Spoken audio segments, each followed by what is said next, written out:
Okay, good afternoon everybody. Welcome to our pre-match press conference to preview our FA Cup tie with Crystal Palace, and we'll start off with Vinny from Sky, please. Frank, to be fair, I don't think it was the only celebration injury last night, but how's the hand? Yeah, it's all right. Bit swollen and a bit achy, but I'm not going to keep going on about it. It's done, and we've got 3 points, more important than the break, the crack. Well, you were breaking your hand. Did you notice Richarlison legging all the way around to the park end? And what do those kind of celebrations tell you about his spirit, the spirit within the squad? Yeah, it was a big deal because I was aware of it at the time. Didn't follow his run quite, but I've seen it since, and I think spirit was a big thing of the evening. And when you see players that have come off the pitch, they never want to leave the pitch. Himself, Demarai Gray, was on the pitch. Whether this is legal or not, I think sometimes the passion of football overrides things. It was all in good faith. Subs at the end, people who didn't play the game, the togetherness of the group was really important. It's going to be a huge thing for us in the next 11 games, so really happy with that side of it. What transformative effect can a moment like that have on a squad? In the context of, as well, you've had convincing wins over Brentford and Leeds at home, a performance against City that could have got a point.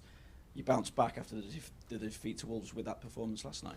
Yeah, we've been good at Goodison, and maybe sometimes the edge has been taken off that with our away form, and I understand that. But even Wolves was a steady game. We probably deserved a draw out of it. One of those that you lose. Man City, we certainly deserve something from. So I can't complain about Goodison. I think we've approached it well. The fans and the players together have been really positive since I've been here, and I've loved that side of it. So yeah, I can't complain with performance. We want more points, yes. You always want a couple more. Could we have got them? Probably yes, but we might not have won 3 points last night. Different circumstances too. That's just a reality of football. You mentioned the chairman's speech last night as well. Can you give us any extra detail as to what he said and what maybe particularly struck a chord with you, with the players? Well, I've heard it before because the chairman in the time I've been here has been amazing with me and very personable, very warm. And the thing that jumps out at you straight away is how much he loves his football club.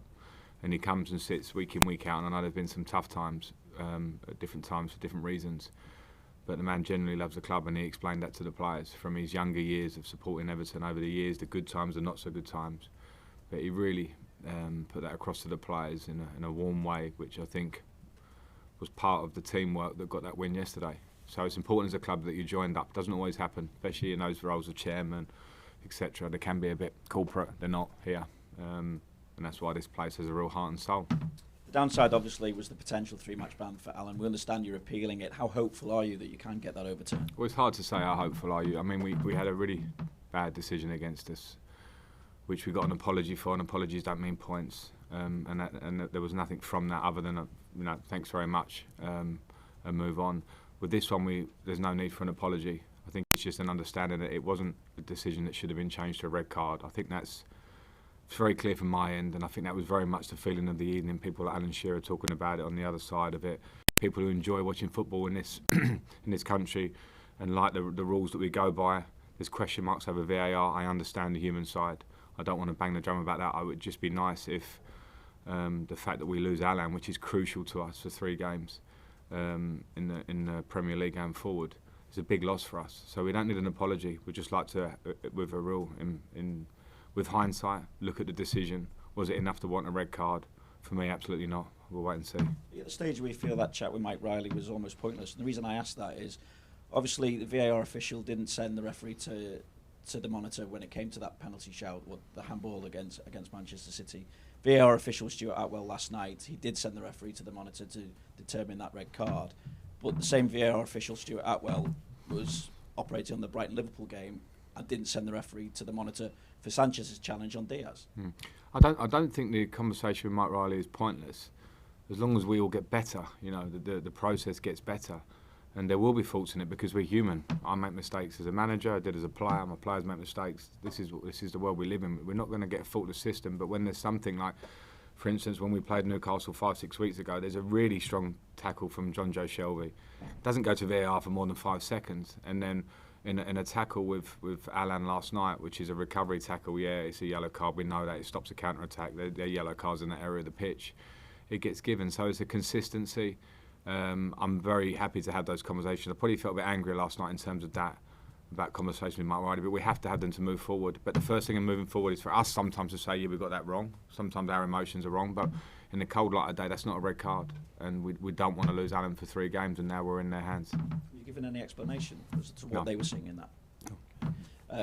On the positive though as well, obviously it's a win. It gives you a little bit of momentum going back to the FA Cup now, and after a week where the players have taken criticism and they had the high of last night at Goodison Park, you're now 90 minutes away from Wembley, albeit it's a massive challenge against a good Crystal Palace side. Yeah, Of last night at Goodison Park, you're now 90 minutes away from Wembley, albeit it's a massive challenge against a good Crystal Palace side. yeah, real big challenge away from home. I watched Palace a lot. Watched them at Manchester City last week. Hugely talented squad. Thought recruited brilliantly in the summer. Really good players and strengthened their team at the core. Well coached. A lot of threats in their team. So yeah, we're aware of the task ahead of us, but it's a good task. It's an opportunity to get to Wembley. This club has a real history of playing at Wembley, FA Cup history. So the players have that opportunity in front of them. Potentially the trigger to get the away form on track as well? I don't know. I mean, yeah, potentially, yeah, I suppose so. It's something that we're not happy with. So any game, no matter what competition, is a game to put that right. Thanks, Frank. All the best. Thank you. Thanks, Vinny. We'll go to Alistair McGowan, BBC, please. Just on that front, does the win last night change your approach to the game this weekend in terms of resting players or anything like that? No, because I don't think the win, other than a good feeling, changes the story. Whether we would have won or lost last night or drawn with 10 men, I think we know that our real focus is on these 11 games in the league is huge for us. And we've got international break coming. So I had a version of a plan before what Palace might look like. I'm along the similar lines going into it. The result didn't sway me either way. But does it, in terms of your focus for success in the FA Cup, does that win give you a bit more breathing space to sort of take the challenge on in the FA Cup rather than maybe concentrating on the league? Again, I think there's too far to go. If I say yes to that, it might sound like overconfidence. Like 3 points with 11 games to go. Oh, we're fine. We're not. No matter what the result would have been last night. So it's nice. It's good for a feeling of confidence. It's good for the feeling in the stadium. The players are happier this morning than they were after Wolves, and that's nice to take into the next game. But we haven't found those levels of consistency all season, barring the really early games in the season. The players.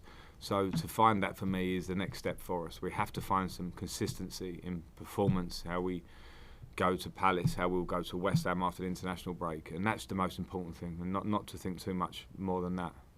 Just wondered, like, going back to last night as well, how sort of important it was, or how you sort of harnessed that feeling that was in Goodison for the players. I know obviously you said that you're confident you can stay up, but that was actually something tangible that you can move forward with. So how do you harness that? How do you sort of keep that feeling for the players? Yeah, it's not a nice thing for me to stand there and say I'm confident we'll stay up, because it means nothing. I agree with what you say. Things that are tangible are the spirit that we felt in the stadium. So it's a two-way thing. The fans are hugely behind us, but what they need in the game is they need to see things that I think they relate to, and I think we have to have a big understanding of that. So in terms of, at times, is that an Anthony Gordon tackle in the first half? Most certainly. That's what this club's about. It's built on passion and a desire, and you felt the stadium as he makes that tackle. Is it built on sometimes in chasing someone down and putting pressure on them? Absolutely. Is it built sometimes on going and playing good balls from back to front that get us up the pitch? Yes, it is. So in the situation where we need to use all those positives and engage the fans in that way, in the longer term, do I want to change things in about how we actually play and how we feel? Yeah, for sure. But that's the next step. The step now is what we saw last night. And just last of all, I just wondered, obviously, you've sort of been manager at Derby and Chelsea as well, but in terms of that noise when that goal went in, how did that sort of rate in your career and the feeling in the stadium at that point? Oh, really high, really high. I had fortunate enough to have some big nights at Chelsea, European Champions League nights, Derby playoff semi-final at Leeds. Big nights that stick in your mind, and yesterday goes in there in terms of that in those top rankings because of the feeling. It doesn't because it doesn't mean anything yet, but in terms of what it meant last night, what it meant to staff sitting behind me on the bench, the lads are laughing at some of the video of the reactions. There were real reactions of people that care, and that's what this game is for people and reactions like that. So that was, it felt very good. I don't want to stick it right at the top of the list. It's not about that, but it was a special evening for us, and we must make good of it now. We must try and recreate them. Thanks. Julia, please, from Radio Merseyside. Hiya, Frank. Hi. Okay. We spoke last week about mental strength and about when decisions go against you or things go wrong, bouncing back. And it seemed last night when something did go against you, it galvanised the team. So what's changed this week, and how did you make sure that could happen? Well, they're the same group of lads, so it's not an easy one to answer. What's changed? Only players and people can change it. I spoke with the players last week. Seamus was big, really influential in the build-up to this game as captain. The chairman came and spoke to the players, so there was a good feeling going into the game. And sometimes maybe that was a bit of a difference for us in terms of last night. Talking doesn't win you football matches, but the reaction to the build-up in the week was a big one. I felt so. I didn't ever feel like the players weren't capable of showing that kind of resilience. I really feel it's within the group. There must be a reason why it's not quite been there in certain circumstances. So again, that's why hopefully last night can be a change for us. But we have to make it work. One night like that is nothing on its own. When you joined, obviously the league situation was fairly clear, but what was discussed when you joined about going on a cup run, getting to Wembley, a potential trophy? Sort of how important is that? It's important. It's important because I think the club has a big history. I'm a believer in momentum rather than focusing on one thing, one idea, which is the Premier League. Of course, it's a priority. This club wants to stay in the Premier League as an absolute priority, but they don't have to be two separate things. The club has a really rich history. I know it means a lot to the fans because they would have grown up on some of that history. A lot of the fans that are at my age and whatever. So it's very, very important, and we must approach it in that way. Jordan Pickford was unwell for last night's game. Begovic, I think you said you made the decision the day before, so he didn't have much time to sort of realise he was playing and get into it. So I just wondered your thoughts on his performance. He seemed calm, he seemed confident, and how difficult is that when you're a number two, particularly behind Jordan Pickford, and you wait for your chance? Well, it's one of the most difficult positions in the squad is a number two goalkeeper, and particularly when you're Asmir and you have the qualities he has. He's a number one in my opinion. But the way he prepares and the way he trains and the way he carries himself and is an experienced member of the squad means that he's always ready, absolutely always ready. There's no doubt about that from how he is every day. And yeah, he exuded calm, collected balls, came and made catches, and was really good for us. And I'm very fortunate to have the group of goalkeepers we have at this club. Not just them, the whole group of goalkeepers is strong, brilliantly coached by Allan Kelly as well. So yeah, that's a strong part of the squad. How are you for injuries, illnesses going around? How are you looking? Yeah, well, I think you know the players that are cup tied. So Donny's still not well, but he's cup tied anyway. Jordan won't be fit for the game.